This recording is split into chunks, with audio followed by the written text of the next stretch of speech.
Project 2025 will dismantle our education system, slash 18 billion from public schools, and leave millions of kids behind. We must resist Project 2025. There's no need to exaggerate. Project 2025 is destructive, and it's all in the plan. We're breaking it down for you tonight piece by piece because defeating Project 2025 requires active resistance. Stay with us for additional steps at the end of this video. And meanwhile, get on your favorite social media platform, search for Turn Left PAC, and subscribe. You've got to check out our Resist Project 2025 Reels. This one captures everything that we're going to be talking about tonight. Play the clip. Project 2025 is a dagger aimed at the heart of our children's future. We must resist Project 2025. Project 2025 slashes $18 billion from Title I and leaving millions of low-income students behind. It dismantles the Department of Education, stripping federal oversight. Funds are diverted to private vouchers, starving public schools. Free lunch eligibility is reduced, and Head Start is eliminated, abandoning our youngest. 180,000 teachers gone, millions of kids left behind. Project 2025 isn't just defunding schools, it's defunding our future, leaving our children defenseless, starving, and without hope. Well, Rhonda Solis joins me today, and we are on page 325 of the Project 2025 handbook. And it says right here, they are going to delete the Department of Education. Rhonda, I don't have to tell you how extreme this is, do I? You don't. And, this is something that has been going on for a while. This is a plan that has been in place. There are people that have been behind the scenes trying to orchestrate this for a long time. And now we see the full plan here in Project 2025. But let's be very clear. There were people working on this decades ago, and this has been an ongoing plan, and they've been chipping away at it each and every year. It says right here on page 325 that they're going after Title I, and which provides federal funding for lower income school districts. And the transfer of that. Can you tell us a little bit more about what Title I is and what this means for public schools? Sure. So it was kind of a way to kind of equalize resources. We have some areas that have schools with a lot of poverty. Even my own community, we have a lot of migrant children. We also have a lot of refugees because of the work industry that we have here. And every student has a right to a high quality public education. And in order to do that, sometimes you do have to put extra funds in certain areas where there are English language learners, where you have kiddos with disabilities, where you have kiddos that, have to, travel a lot, whether they're in a military family or a migrant family. There's lots of different reasons why kids have to switch schools, family reasons. And so we wanted to make sure that we were doing resources that directly go to those hardest schools that have the biggest challenges. And that was what this whole thing was about. And I can tell you, when you look at Project 2025 and just kind of what's been happening politically, we know the two equalizers in this nation are our right to vote and public education. And those are the two things that are being attacked left and right all over the place. We see it across the nation as our systems are being deemed, unsuccessful, and we need to get rid of them and we need to question them. And so that's the whole plan. You start there and you dismantle them. You create, fear and people not trusting the systems. And that's the seed that it starts with. And then you start inserting other things to kind of take its place. So this would highly impact our most vulnerable children across the nation. With these $18 billion in cuts, is this 180,000 teachers losing their jobs a fear number, or is this a real number? So I think it probably depends on what kind of teacher you're talking about. Project 2025 is deliberately putting forth a plan to first start planting the seed of charters so that we get people talking about choice and that it's this great option and it's this great opportunity. And then they're going to pivot to choice 2.0, which is vouchers and privatization. So these privatization areas, I mean, what teachers are going to be allowed in there or what kind of education they get, that will be the question. But the teachers that we see now that are parts of unions that we make sure have, bargaining rights and are protected and taken care of and are teaching our most vulnerable children, they will be out of the loop.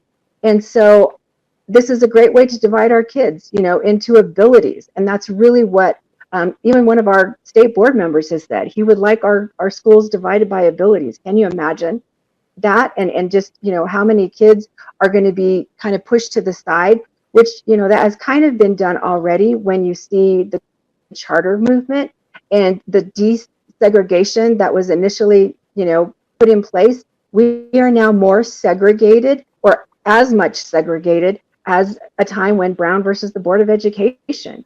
And so, it's going to divide and put kids in the area of the haves and the have-nots. And we've seen this play out. We've seen it in Arizona. It's their education system costs a lot more, and the division and the gaps between the haves and the have-nots have grown exponentially. Definitely, with funds shifting to private vouchers, that is the framework for inequality and excluding, separating folks from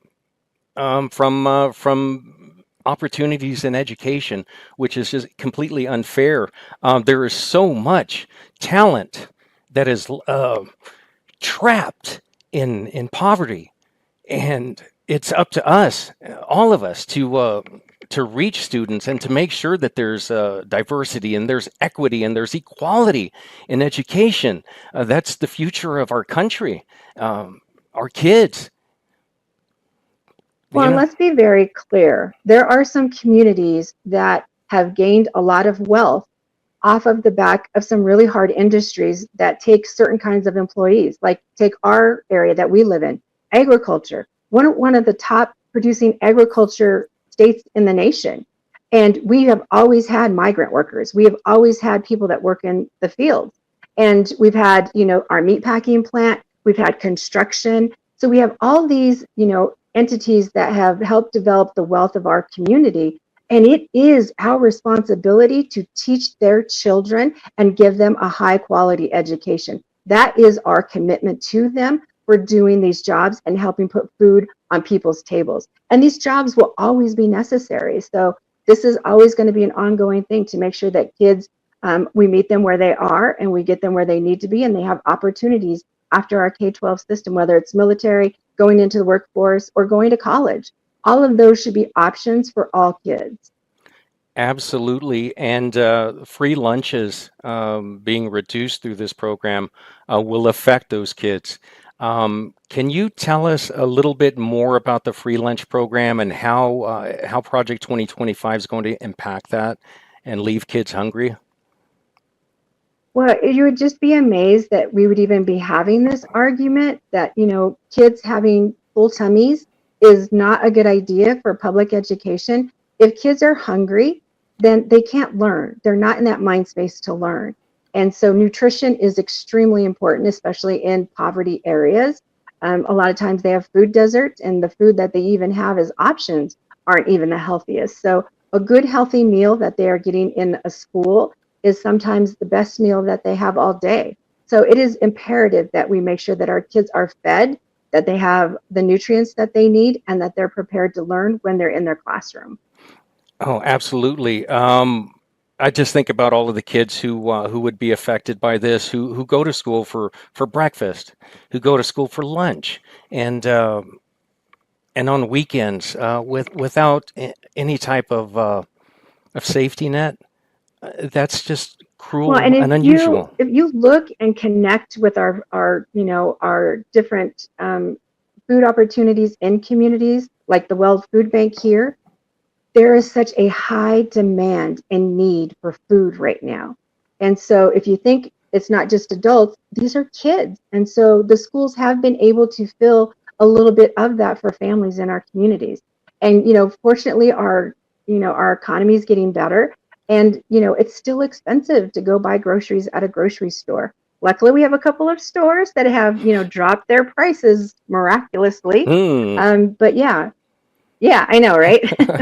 But this is a huge, huge thing. And, our public education system is an education system for all, and all means all. And some people don't like that. They don't want well-educated people of color, people that come from poverty, that have had that experience, that will want to change systems. They don't want people to have that background and that knowledge and to be able to actually be in positions of power to start changing how we look and deal with things.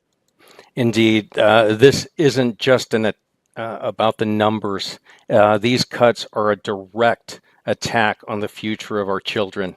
But what's even more alarming is that the links Project 2025 will go to destroy the foundation of our public education system. We're going to uncover the shocking reality of that right after the break. When I ran for Congress, we flipped more Trump voters blue than any other congressional race in the country. We did this by calling out the GOP's lies and speaking truth against their $1 million attack ads. I've now partnered with Turn Left, and we're taking the fight to the extremists like Marge the Trainwreck Green, Ted Cruz, and Josh Hawley, to name a few. And I'm asking each and every one of you all to donate $25 today to the group that is absolutely helping to send these jackaloons packing. It's time to speak truth to power and turn left.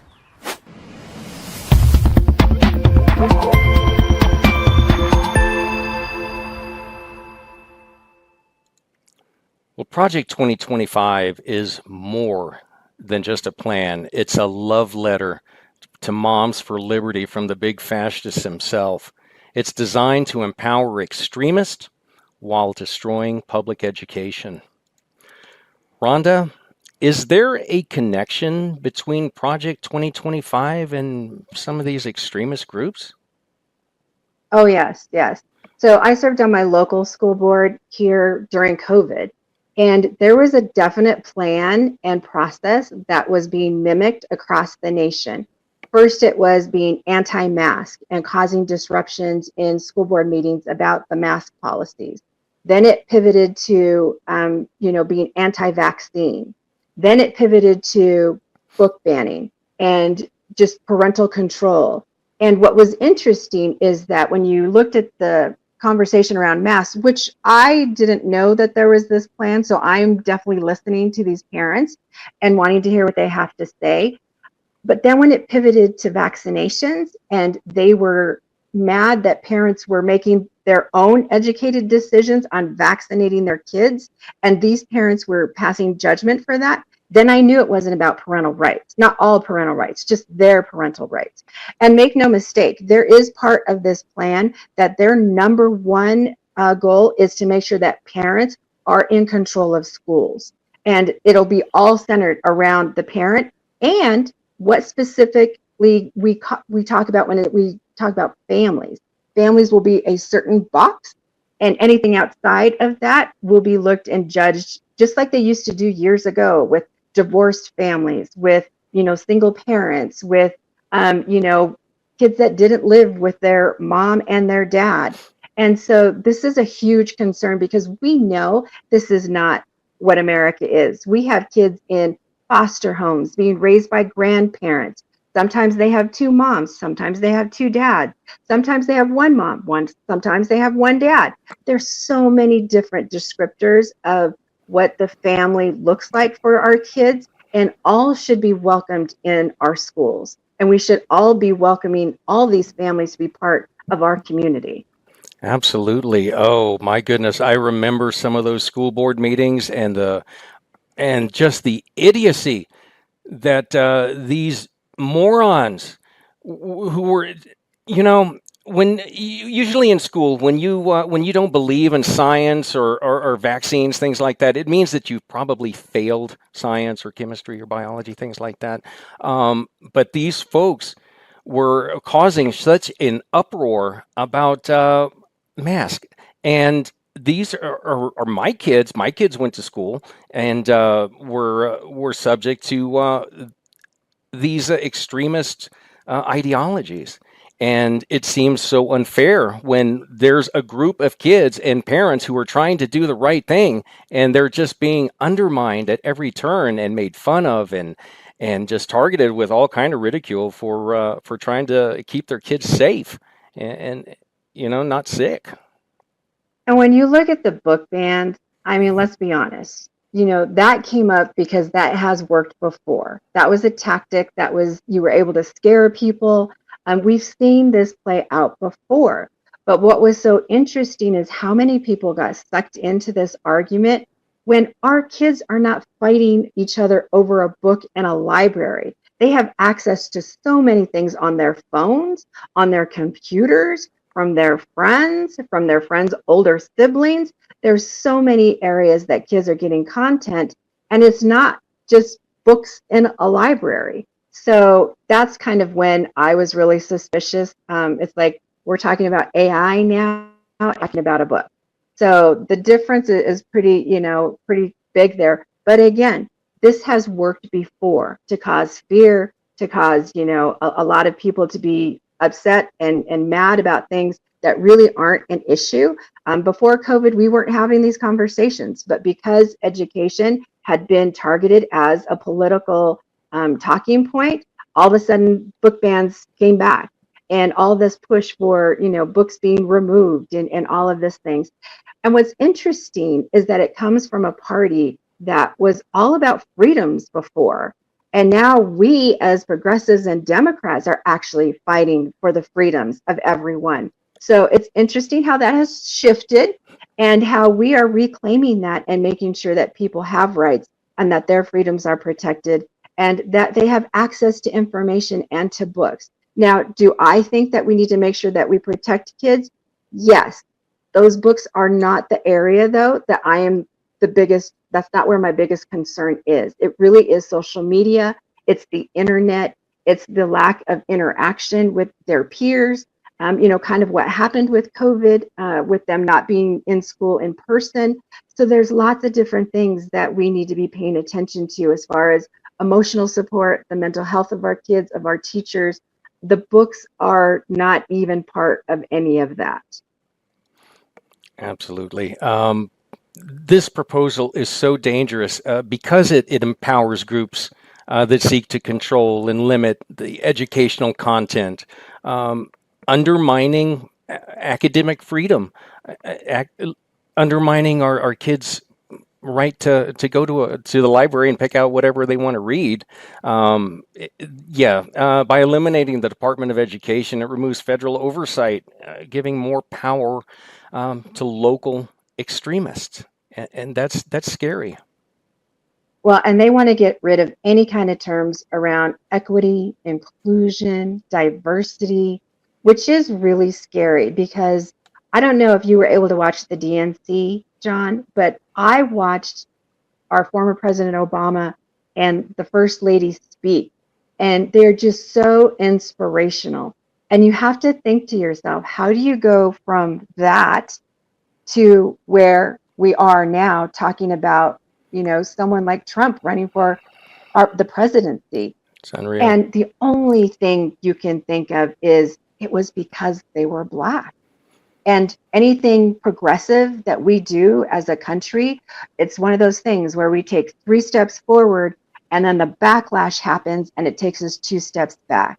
And a lot of the things that you're reading in Project 2025 is that pushback of anything that we've done that's progressive. And as someone who is not new to this country, I'm probably like 7th generation Coloradoan. So my family was here before this was Colorado. And for people to try and tell me that I don't have rights, and because of the way I look, we can't talk about it, even though there's lots of people that remind me of that, that's an issue. And just the amount of racism that we still have in this country, we have work to do around equity, diversity, and inclusion. There's still a lot of education that needs to happen, and they're trying to stop any and all of that. Absolutely. Well, they're going to have to change the Constitution, and that is what they're trying to do.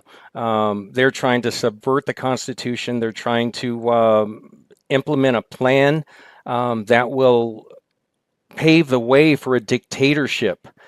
And this Project 2025 is an unprecedented attack on both education and democracy, wrapped in the guise of conservatism. If you think that defunding schools was radical, wait until you see how Project 2025 is designed to empower extremists and dismantle our democracy. But this is truly a conservative approach?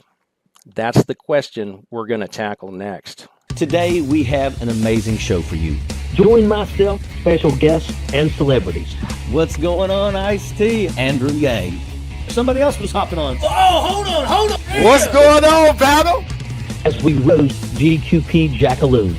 He may not be a real businessman, but he is one hell of a con artist.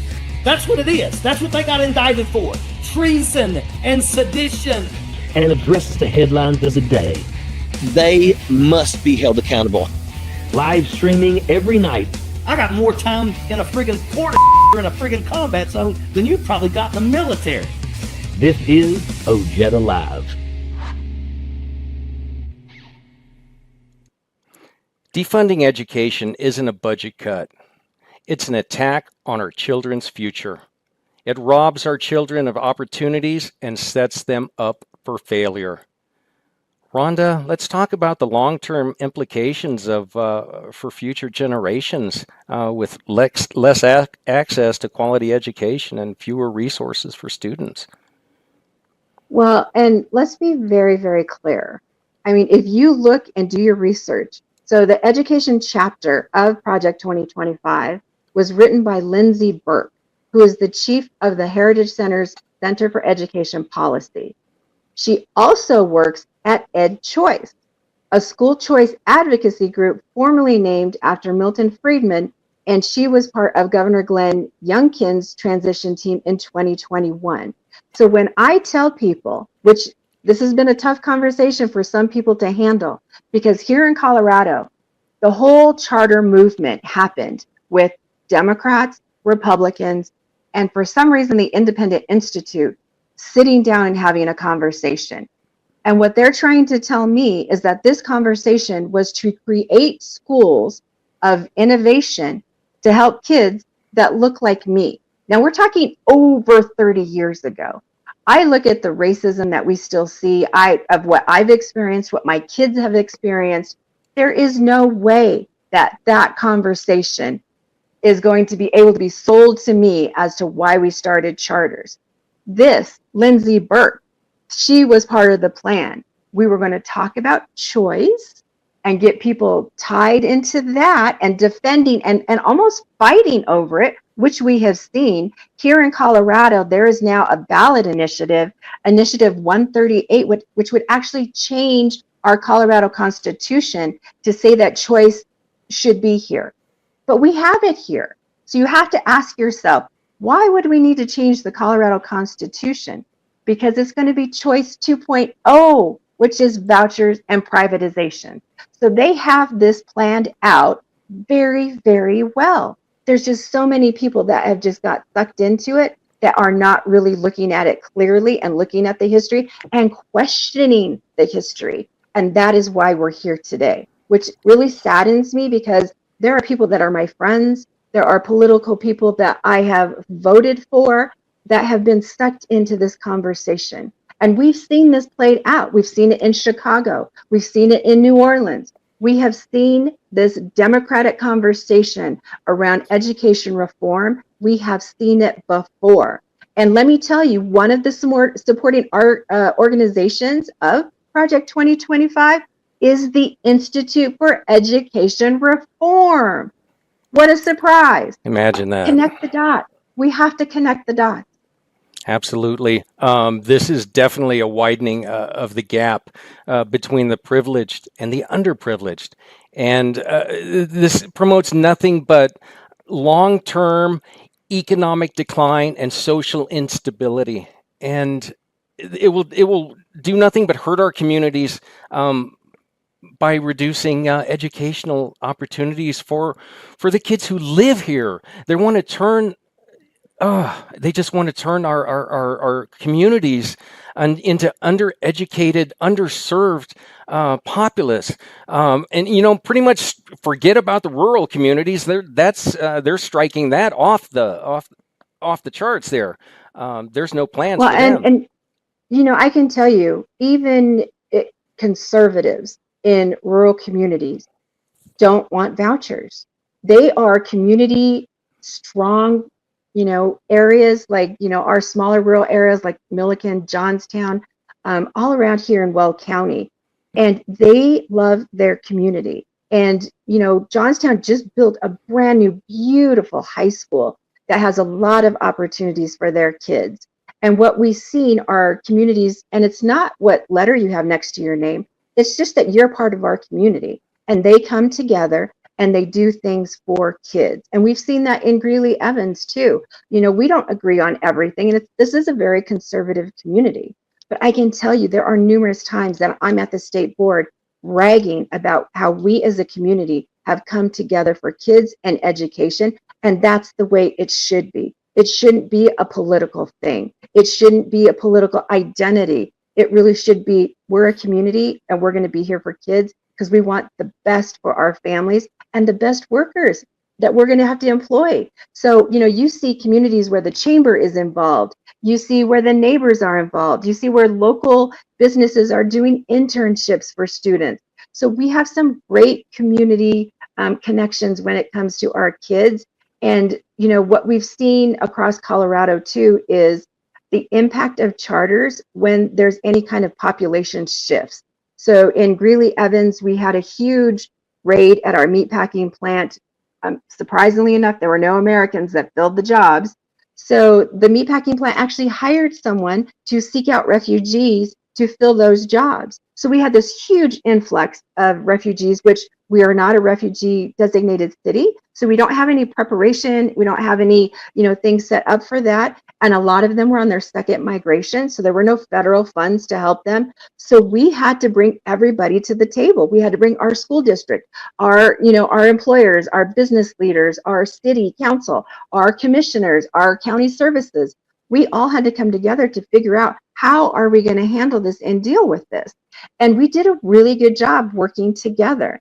Now you look at our neighbors, Fort Collins, who have had declining enrollment. Well, their charter authorization was taken away from them because we have legislation here that if the State Board of Ed looks at a district and says, we think you're being kind of hostile towards charters, we're going to take your authority away. Now, charters don't even have to go to that board. They can go to Denver and start a charter in Fort Collins. Well, now they have declining enrollment. So now they're going to have to consolidate or close some schools.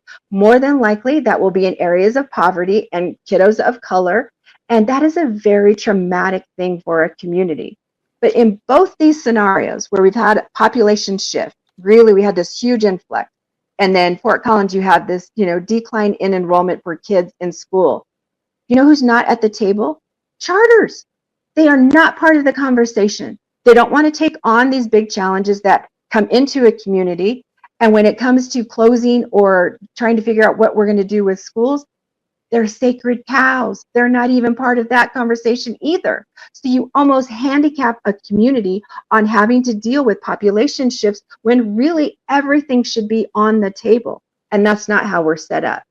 And we can agree. An educated society is a prosperous society, and Project 2025 threatens decades of progress. Rhonda, we want to thank you for being on the show today.